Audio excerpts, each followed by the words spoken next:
नवंबर के प्यारे छात्र छात्राओं, आप लोगों को सर्वप्रथम मेरा सुप्रभात। आज मैं संचयन जो क्लास 9th की पुस्तक है उसकी दूसरी कहानी स्मृति पढ़ाने जा रहा हूँ। इससे पहले वाले वीडियो में स्मृति कहानी का कुछ भाग हम लोग पढ़ लिए थे। उस समय मैं अंत में ये बताया था कि जब लेखक महोदय चिट्ठियाँ गिराने जा रहे थे डाकघर में, तो रास्ते में भूलवश उनकी चिट्ठियाँ कुएं में जा गिरी। उसके बाद क्या होता है इसी को आज हम लोग पढ़ेंगे। लेखक महोदय श्री राम शर्मा जी कुएं की पाट पर बैठे रो रहे थे।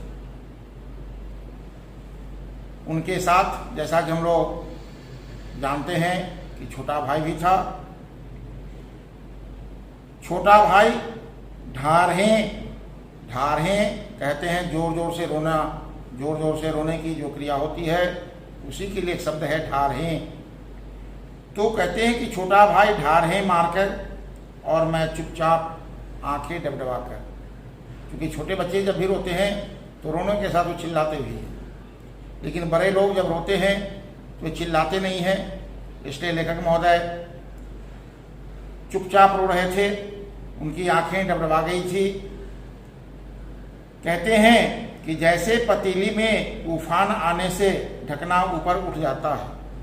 आप घर में देखे होंगे मम्मी चावल बनाती होगी, उससे पहले पानी को खौलाया जाता है। जब वाष्प बनता है तो ऊपर का ढक्कन ढक ढक करने लगता है, क्योंकि वाष्प में शक्ति होती है।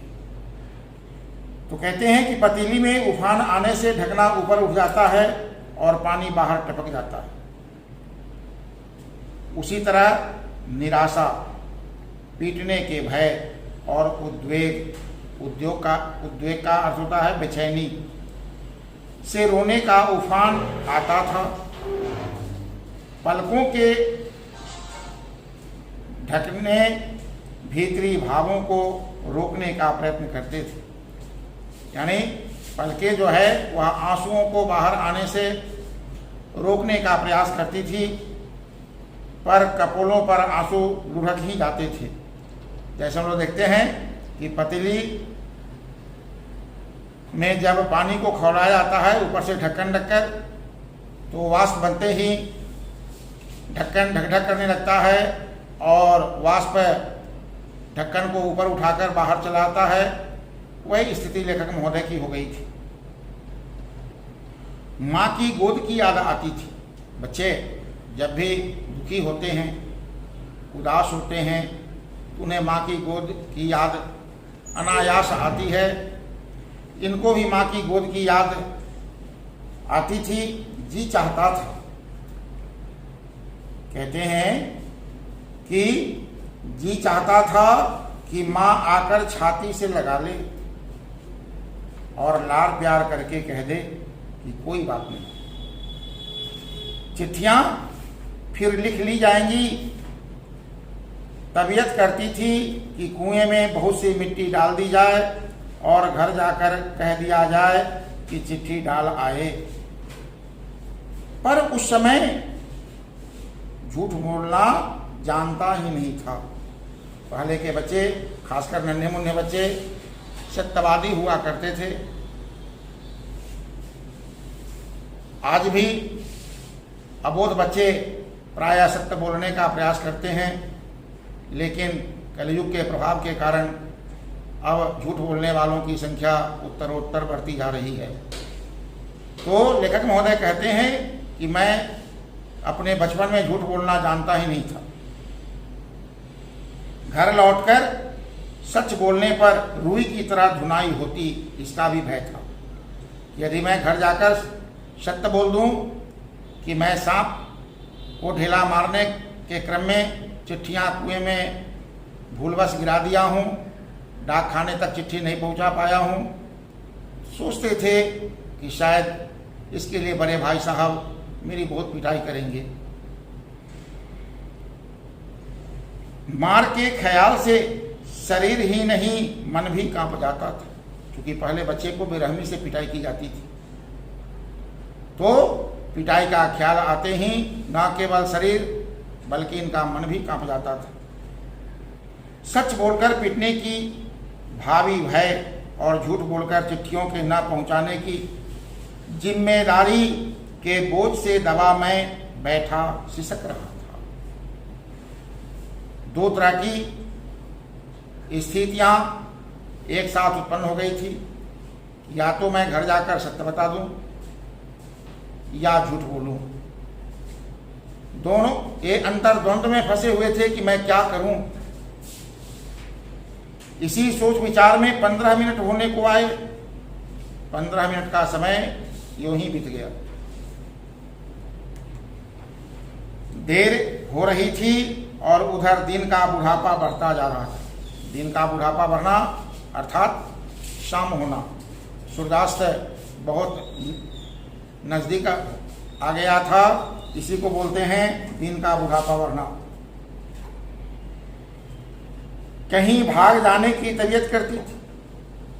कभी कभी जब हम काफी कष्ट में होते हैं तो इच्छा होती है कि कहीं भाग जाएं, मार से ही बच जाएंगे,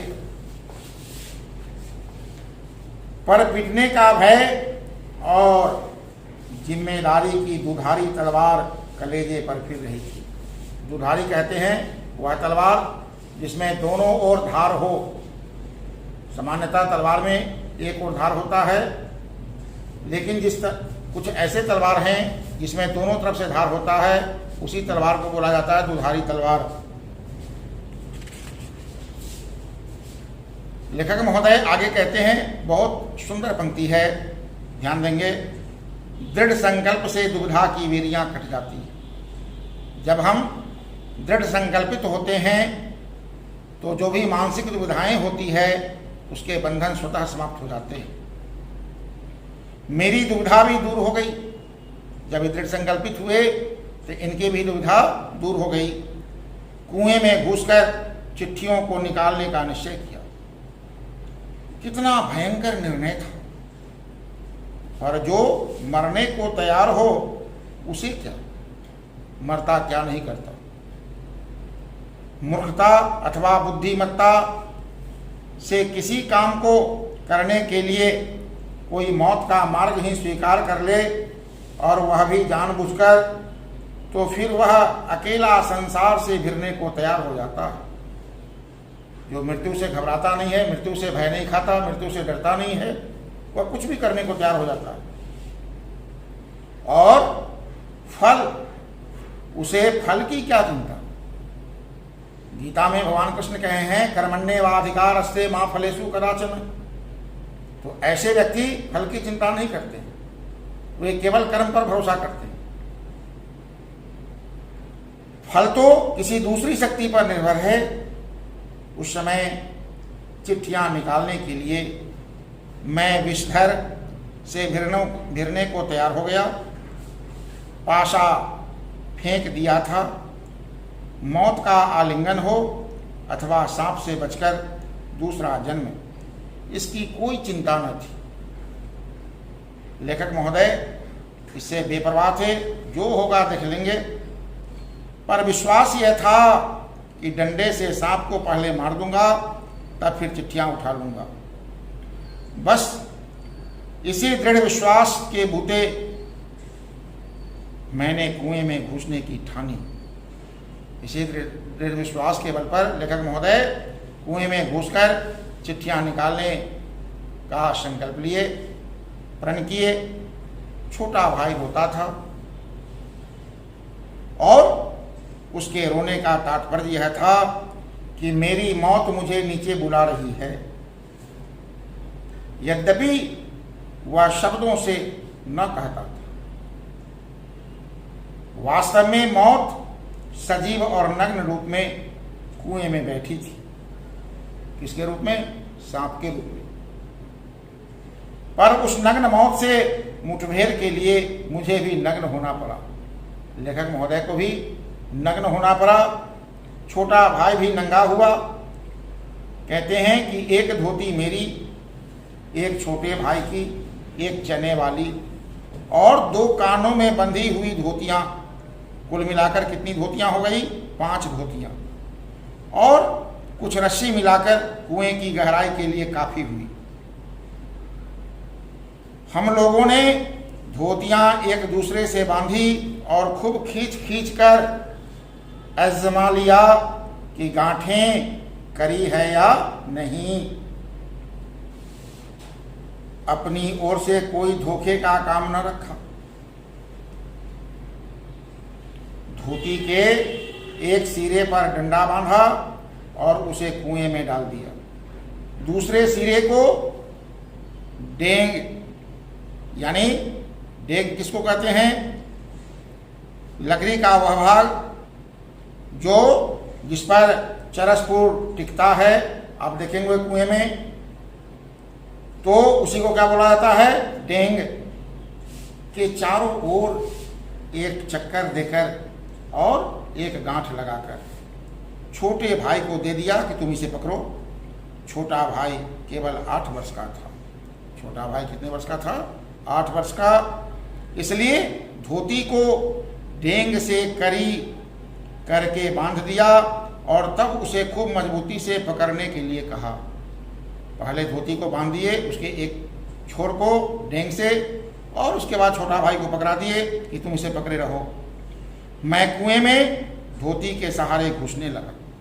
लेखक महोदय कहते हैं कि मैं धोती के सहारे कुएं के अंदर घुसने लगा। छोटा भाई रोने लगा। छोटा भाई को लगा कि मेरे भाई साहब जब नीचे जाएंगे हो सकता है कि सांप इन्हें काट ले। मैंने उसे आश्वासन दिलाया, भरोसा दिलाया। आश्वासन मानो होता भरोसा, कि मैं कुएं के नीचे पहुंचते ही सांप को मार दूंगा। और मेरा विश्वास भी ऐसा ही था। कारण यह था कि इससे पहले मैंने अनेक सांप मारे थे। लेखक महोदय उसी डंडे से इससे पूर्व अनेक सांपों को मारे थे। इसलिए कुएं में घुसते समय मुझे सांप का तनिक भी भय नहीं था। उसको मारना मैं बाएं हाथ का खेल समझता था। बाएं हाथ का खेल समझना मतलब बहुत आसान समझना। कुएं के धरातल से जब 4-5 गज, ये जो है लंबाई का पुराना मात्रक है गज, इसके बदले में आज हम लोग मीटर का प्रयोग करते हैं।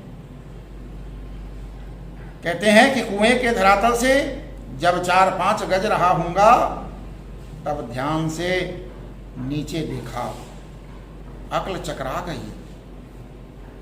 देखते ही इनकी अक्ल क्या हो गई? चकरा गई। सांप फन फैलाए धरातल से एक हाथ ऊपर उठा हुआ लहरा रहा था। पूंछ और पूंछ के समीप का भाग पृथ्वी पर था। आधा अग्रभाग ऊपर उठा हुआ मेरी प्रतीक्षा कर रहा था। नीचे डंडा बंधा था। मेरे उतरने की गति से जो इधर उधर हिलता था, उसी के कारण शायद मुझे उतरते देख सांप घातक चोट के आसन पर बैठा था। घातक यानी जो नुकसान पहुंचाए, घात करने वाला, उसी को क्या बोलते हैं? घातक। सपेरा जैसे बीन बजाकर, सपेरा जैसे बीन बजाकर काले सांप को खिलाता है और सांप क्रोधित हो फन फैलाकर खड़ा होता और फूंकार मारकर चोट करता है, ठीक उसी प्रकार सांप तैयार था। उसका प्रतिद्वंदी, प्रतिद्वंदी कहते हैं विपक्षी शत्रु को। विपक्षी शत्रु क्या कहलाता है? प्रतिद्वंदी। उसका प्रतिद्वंदी मैं उससे कुछ हाथ ऊपर धोती पकड़े हुए लटक रहा था। धोती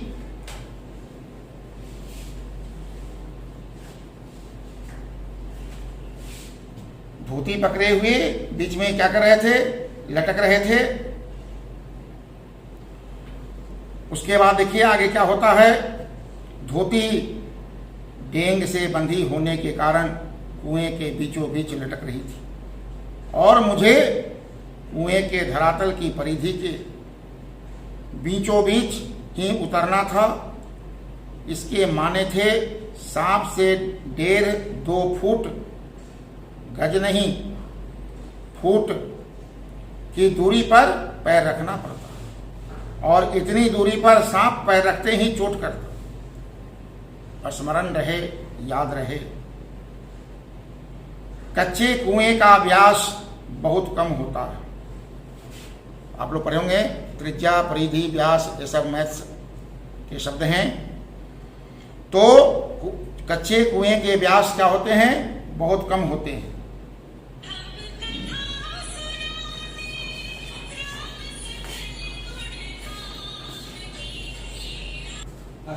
प्यारे बच्चों, मैं बता रहा था कि कच्चे कुएं का व्यास बहुत कम होता है। नीचे तो वह 1.5 गज से अधिक होता ही नहीं। नीचे में कच्चे कुएं का व्यास 1.5 गज से ज़्यादा होता नहीं। ऐसी दशा में कुएं में मैं सांप से अधिक 4 फुट की दूरी पर रह सकता था। वह भी उस दशा में जब सांप मुझसे दूर रहने का प्रयत्न करता, पर उतरना तो था कुएं के बीच में, क्योंकि मेरा साधन बीचों बीच लटक रहा था। ऊपर से लटक कर तो सांप मारा नहीं जा सकता था, उतरना तो था ही, हर हाल में उतरना था। लेखक महोदय सोच रहे थे कि यदि मैं नहीं उतरूंगा तो सांप को मारना असंभव है। थकावट से ऊपर चढ़ भी नहीं सकता था। यदि यह निर्णय बदल लेते कि चलो छोड़ दो, ये संभव नहीं है, तो थकावट के कारण उसी समय फिर ऊपर चढ़ पाना भी नामुमकिन था इनके लिए।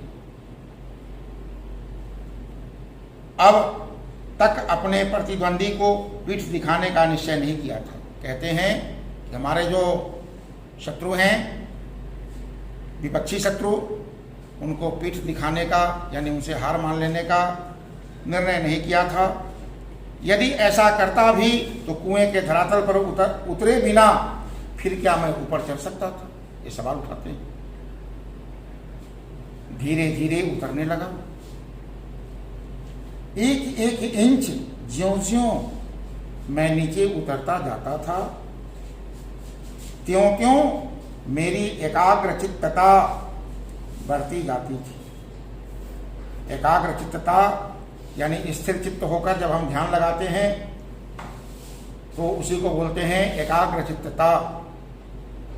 मुझे एक सूझ माने होता तरीका, उपाय, दोनों हाथों से धोती पकड़े हुए मैंने अपने पैर कुएं की बगल में लगा दिए। कहाँ लगा दिए? कुएं की बगल में। दीवार से पैर लगाते ही कुछ मिट्टी नीचे गिरी और सांप ने फू करके उस पर मुंह मारा। मेरे पैर भी दीवार से हट गए और मेरी टांगे कमर से समकोण बनाती हुई लटकती रही। समकोण समझते होंगे, 90 डिग्री कोण को समकोण कहते हैं। पर इससे सांप से दूरी और कुएं की परिधि पर उतरने का ढंग मालूम हो गया। कुछ ऐसी घटना होती है जो हमारी बुद्धि को तेज कर देती है, सद्बुद्धि दे देती है और हम नया तरीका ढूंढ लेते हैं। यही स्थिति हो गई लेखक महोदय की। तनिक झूलकर मैंने अपने पैर कुएं की बगल से सटाए और कुछ धक्के के साथ अपनी प्रतिद्वंदी के सम्मुख कुएं की दूसरी ओर 1.5 गज पर कुएं के धरातल पर खड़ा हो गया। आंखें चार हुई। आंखें चार होना मुहावरा है, इसका अर्थ होता है आमने सामने मिलना। यानी सांप से लेखक महोदय की आंखें क्या हो गई? 4 हो गई। यानी दोनों एक दूसरे को देखे, आमने सामने मिले, शायद एक दूसरे को पहचाना। सांप को चक्षुश्रवा कहते हैं। चक्षुश्रवा यानी जो आंख से सुनता है। अनेक शब्दों के लिए एक शब्द होते हैं। आंख से सुनने वाला के लिए एक शब्द चक्षुश्रवा। मैं स्वयं चक्षुश्रवा हो रहा था। कहते हैं कि मेरी सारी ज्ञानेंद्रियां आंखों में आकर सिमट गई थी। यानी लेखक महोदय कहते हैं कि लोग सांप को चक्षुश्रवा कहते हैं, लेकिन उस स्थिति में मैं खुद चक्षुश्रवा हो रहा था। अन्य इंद्रियों ने मानो सहानुभूति से अपनी शक्ति आंखों को दे दी हो। सांप के फन की ओर मेरी आंखें लगी हुई थी कि वह कब किस ओर से आक्रमण करता। सांप ने मोहिनी सी डाल दी थी। शायद वह मेरे आक्रमण की प्रतीक्षा में था। सांप सोच रहा था कि पहले वो आक्रमण करे, पर जिस विचार और आशा को लेकर मैंने कुएं में घुसने की ठानी थी वह तो आकाश कुसुम था। आकाश कुसुम होना मतलब पहुंच से बाहर हो जाना, ठीक है ना। इस विश्वास के साथ ही उतरे थे कि मैं सबसे पहले सांप को मार दूंगा, फिर चिट्ठियां उठाकर वापस आ जाऊंगा। लेकिन यह इनके लिए काफी कठिन हो गया। पहुंच से बाहर हो गया, आकाश कुसुम बन गया। मनुष्य का अनुमान और भावी योजनाएं कभी कभी कितनी मिथ्या और उल्टी निकलती है। मानव जो अनुमान लगाता है, जो योजनाएं तैयार करता है, वह मिथ्या माना होता झूठ, वह झूठी सिद्ध होती है। मुझे सांप का साक्षात होते ही अपनी योजना और आशा की असंभवता प्रतीत हो गई।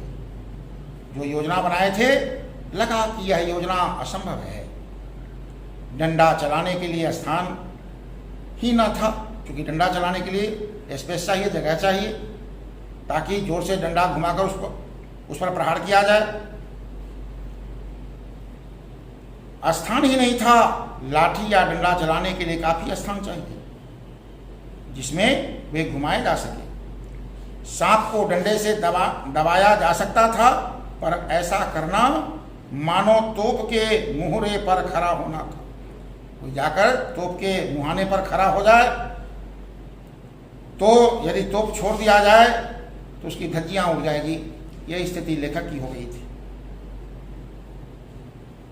यदि फन या उसके समीप का भाग न दबा तो फिर वह पलटकर जरूर काटता, और फन के पास दबाने की कोई संभावना भी होती तो फिर उसके पास पड़ी हुई 2 चिट्ठियों को कैसे उठाता, क्योंकि 2 चिट्ठियां इनकी जो थी वो उसके फन के पास पड़ी हुई थी। 2 चिट्ठियां उसके पास उससे सटी हुई पड़ी थी और एक मेरी ओर थी। मैं तो चिट्ठियां लेने ही उतरा था। हम दोनों अपने पैरों पर डटे थे। हम दोनों अपने पैरों पर डटे थे। पैरों कहते हैं मुद्रा को या स्थिति को। उस आसन पर खड़े खड़े मुझे 4-5 मिनट हो गए। दोनों ओर से मोर्चे पड़े हुए थे, पर मेरा मोर्चा कमजोर था। लेखक महोदय कहते हैं कि सांप का मोर्चा मजबूत था और मेरा मोर्चा कमजोर था। कहीं सांप मुझ पर झपट पड़ता तो मैं यदि बहुत करता तो उसे पकड़कर कुचलकर मार देता, पर वह तो क्या करता, मेरे शरीर में तरण विष पहुंचा ही देता और अपने साथ साथ मुझे भी ले जाता कि चलो मैं तो जा ही रहा हूं, तुम भी मेरे साथ चलो। अब तक सांप ने वार न किया था, इसलिए मैंने भी उसे डंडे से दबाने का ख्याल छोड़ दिया। ऐसा करना उचित भी नहीं था। अब प्रश्न था कि चिट्ठियां कैसे उठाई जाए। बस एक सूरत थी, डंडे से सांप की ओर से चिट्ठियों को सरकाया जाए, यानी अपनी ओर खींचा जाए। यदि सांप टूट पड़ा तो कोई चारा न था। कुर्ता था और कोई कपड़ा न था जिससे सांप के मुंह की ओर करके उसके फन को पकड़ लिए। मारना या बिल्कुल छेड़खानी न करना, ये 2 मार्ग थे। या तो हम सांप को मार दें या उसको किसी तरह से कोई तंग ना करें, यही दो विकल्प थे। सो पहला मेरी शक्ति के बाहर था, यानी सांप को मारना लेखक महोदय मानते थे कि मेरी शक्ति के बाहर था। बाध्य होकर दूसरे मार्ग का अवलंबन करना पड़ा। अवलंबन माने होता है सहारा, दूसरे रास्ते का सहारा लेना पड़ा, यानी वह डंडे से चिट्ठियों को धीरे धीरे अपनी ओर क्या करने लगे, खींचने लगे।